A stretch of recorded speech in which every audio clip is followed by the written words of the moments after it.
It's round one, 7 classes racing this weekend. Let's stick with tradition and have a look at my ones to watch in each of those classes.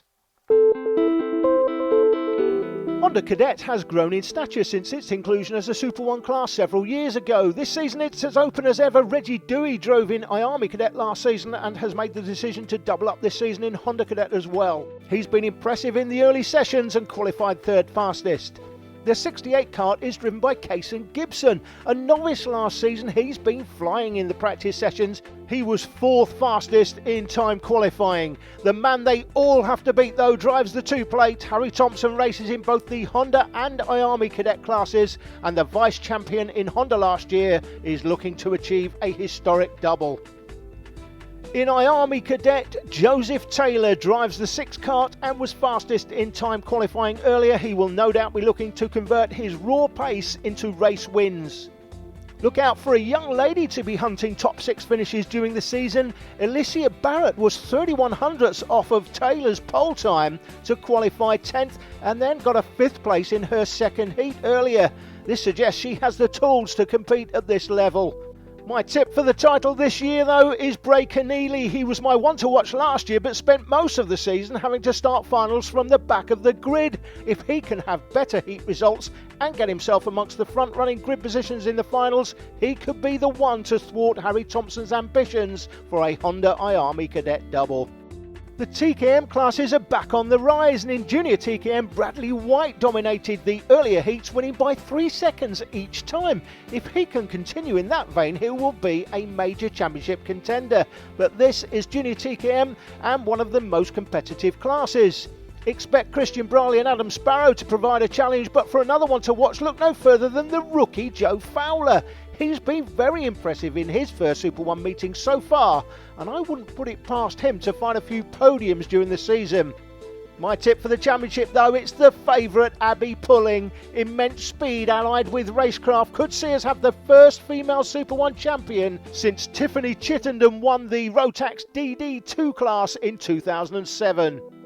It's the greatest comeback in sporting history. 9 drivers took part last year, 47 at round 1 this year in TKM Xtreme, and Phil Smith driving the 93 kart. He's a multiple British Open Xtreme champion. He's making a return to karting after several years away. Look for him to take at least one win during 2016.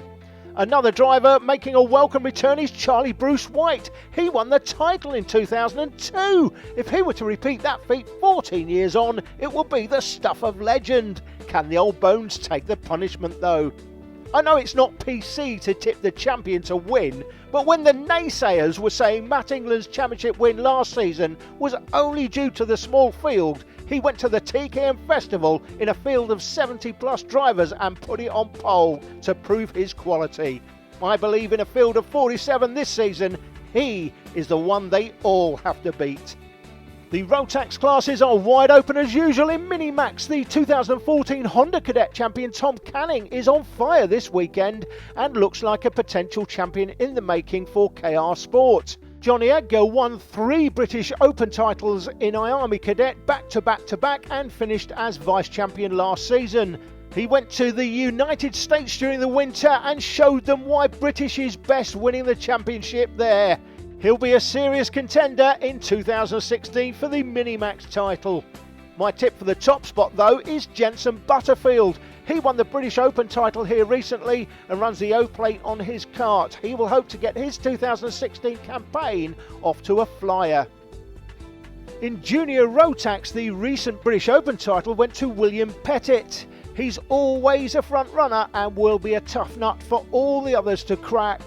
Axel Charpentier finished as vice champion in Minimax last season to his teammate Kian Dewis. No Dewis to contend with this season in Junior Rotax, and the Frenchman may go one better this time. My tip for the Junior Rotax title though is the always consistent Jonathan Hoggard. He made an early transition last season to the junior class, an error in my opinion. He should have stayed in the Minimax class and challenged for that crown, but that experience may pay dividends this year. In senior Rotax, Strawberry Racing are looking to recover the ground they lost to Dan Holland Racing and Sam Marsh last season. Jack McCarthy may do that for them. He won the O-Plate here recently and is looking for back-to-back junior and senior titles. If anyone can, Jack can, and for many, Jack McCarthy will be the championship favourite, but look out for this 17 kart driven by Josh White. He's looking in sparkling form and could go close himself. You'd be a fool to bet against a DHR or Strawberry Racing driver to win the title, wouldn't you? But I'm thinking we might see a changing of the guard this season, with the Chaos Sport driver Harrison Thomas looking good in the earlier practice sessions. If you're looking for a decent each-way bet that could just upset the favourite teams, look no further than Harrison to pay you some dividends.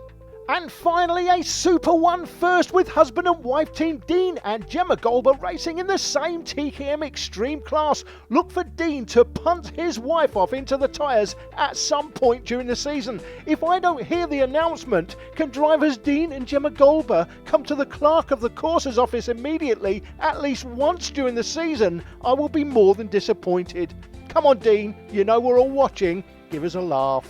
You know it makes sense. Those are my ones to watch this season. You may have a different view and drivers will no doubt want to prove me wrong. See if they can after the break when we're underway with the first finals of the Super 1 season. We'll see you then.